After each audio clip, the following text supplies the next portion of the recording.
নমস্কার, ওমকার কিচেনে সবাইকে স্বাগত।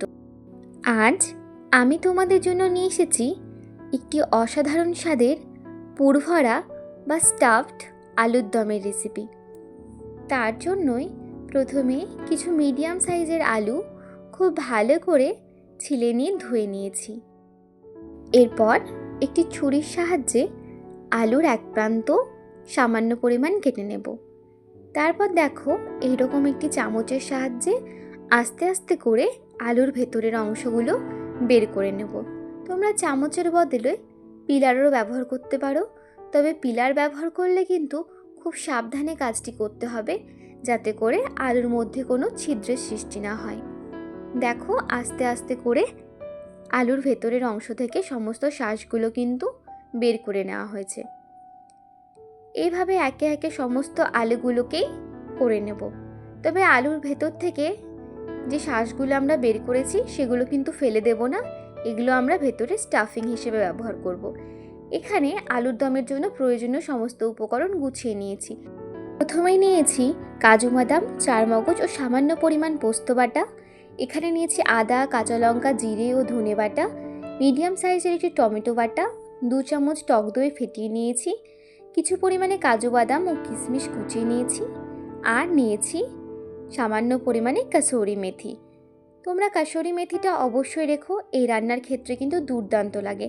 আর নিয়েছি কিছুটা পরিমাণে ছানা, তবে তোমরা ছানার পরিবর্তে পনিরও ব্যবহার করতে পারো, তবে পনিরটিকেও হাতের সাহায্যে এভাবে কিন্তু ম্যাশ করে নিতে হবে।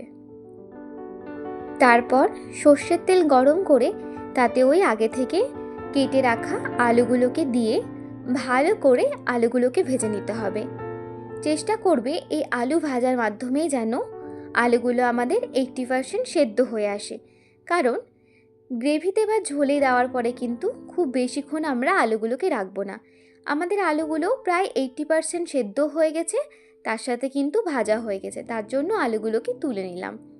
তারপর ওই কড়াইয়ে আবারও সামান্য পরিমাণে সর্ষের তেল গরম করে তাতে জিরে ও তেজপাতা ফোড়নে দিয়ে জিরে তেজপাতা একটু ফুটে এলেই তার মধ্যে দিয়ে দেব ওই আলুগুলো যেগুলো আমরা বের করে রেখেছিলাম। এবার খুব ভালো করে আলুগুলোকে একটু ভাজা ভাজা করে নেব। তবে তোমরা চাইলে এই আলুগুলো বাদ দিয়ে সম্পূর্ণ পরিমাণ ছানার পুর ভরেও কিন্তু এই রেসিপিটা করতে পারো, তবে এই আলুগুলো আর অন্যত্র ব্যবহার করা একটু অসুবিধাজনক হয়ে যায়। তবে এই স্টাফিংয়ের মধ্যে যদি এই আলুগুলো দিয়ে দাও তবে কিন্তু স্বাদের কোনো হেরফের হবে না, বরং আরও সুন্দরই হবে খেতে। তারপর দেখো এখানে দিয়ে দিয়েছি পরিমাণ মতো নুন আর হলুদ। তারপর ওপর থেকে দিয়ে দিচ্ছি একটু লঙ্কার গুঁড়ো, জিরে গুঁড়ো আর সামান্য পরিমাণ গরম মশলা। আবারও ভালো করে সব কিছু মিশিয়ে নেব। আর হ্যাঁ, ওপর থেকে সামান্য পরিমাণ কিন্তু ধনের গুঁড়োও দিয়েছিলাম। তারপর সব কিছু খুব ভালো করে মিশিয়ে নিয়ে ততক্ষণ এটাকে কষিয়ে নেব যতক্ষণ না পর্যন্ত আলুগুলো একদম সেদ্ধ হয়ে আসে। তোমরা প্রয়োজন পড়লে এখানে সামান্য পরিমাণ জলেরও ব্যবহার করতে পারো, যাতে আলুগুলো খুব ভালোভাবে সেদ্ধ হয়ে আসে। আমাদের আলুগুলো এখানে প্রায় সেদ্ধ হয়ে এসেছে, তার জন্য খুন্তির সাহায্যে এগুলোকে একটু ম্যাশ করে নিচ্ছি। ভালো করে ম্যাশ করে নিলে কিন্তু এগুলো একদমই মুখে পড়বে না আর খুব ভালোভাবে ছানার সাথে মিশেও যাবে।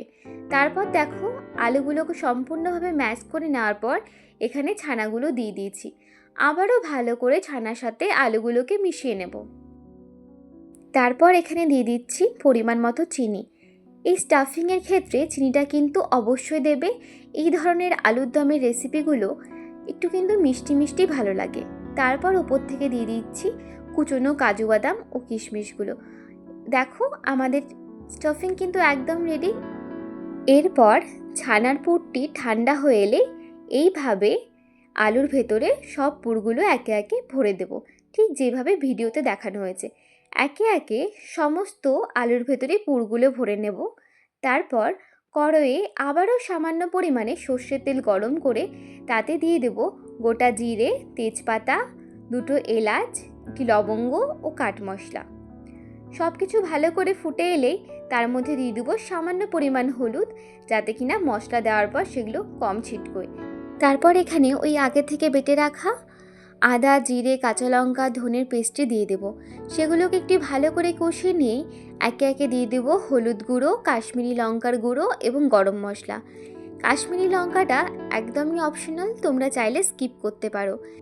তো আবারও ভালো করে কষিয়ে এবার দিয়ে দেবো আগে থেকে বেটে রাখা কাজু বাদাম ও চারমগজের পেস্ট। ব্যাস, আবারও ভালো করে এটিকে কষাতে হবে। মনে রাখবে যে কোনো তরকারির ক্ষেত্রে কিন্তু মশলা কষানোটি আসল কাজ। মশলাটি একটু ভালোভাবে কষানো হয়ে গেলে তার মধ্যে দিয়ে দেবো আগে থেকে ফেটিয়ে রাখা টক দই। টক দই দিয়ে দেওয়ার পরও আবার ভালো করে কিছুক্ষণ কষিয়ে নেব। দেখো মশলা থেকে আমাদের তেল ছেড়ে এসেছে। এই অবস্থায় এখানে দিয়ে দেব সামান্য পরিমাণে চিনি। যেহেতু টক দই দেওয়া হয়েছে সেই ক্ষেত্রে কিন্তু চিনির ব্যবহারটি অবশ্যই করতে হবে। তারপর ওই আগে থেকে পুর ভরে রাখা আলুগুলোকে মশলার সাথে দিয়ে ভালো করে মাখিয়ে নেব। এরপর এখানে আমরা দিয়ে দিচ্ছি প্রয়োজন মতো গরম জল। তোমরা যতটা গ্রেভি পছন্দ করো বা যতটা গ্রেভি রাখতে চাইছো সেই মতো তোমরা গরম জল ব্যবহার করবে। আর হ্যাঁ, অবশ্যই কিন্তু গরম জলই ব্যবহার করো। তারপর এখানে দিয়ে দিচ্ছি প্রয়োজন মতো নুন। নুনটা তোমরা তোমাদের স্বাদ মতো দিও। তারপর ব্যাস একটু ঢাকা চাপা দিয়ে রান্না করলে তৈরি হয়ে যাবে একদম গরম গরম পুরভরা বা স্টাফড আলুর দম। দেখো আমাদের আলুর দম কিন্তু একদম রেডি হয়ে গেছে, আর সামান্য কিছু উপকরণ দিলেই হয়ে যাবে।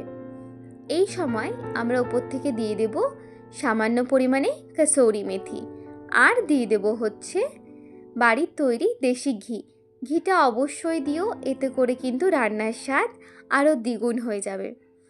দেখো তোমাদের সাথে কথা বলতে বলতে আমাদের স্টাফড আলুর দম কিন্তু একদম তৈরি। রেসিপিটি কেমন লাগলো একটি কমেন্ট করে জানিও। ভালো লাগলে চ্যানেলটিকে সাবস্ক্রাইব করে দিও।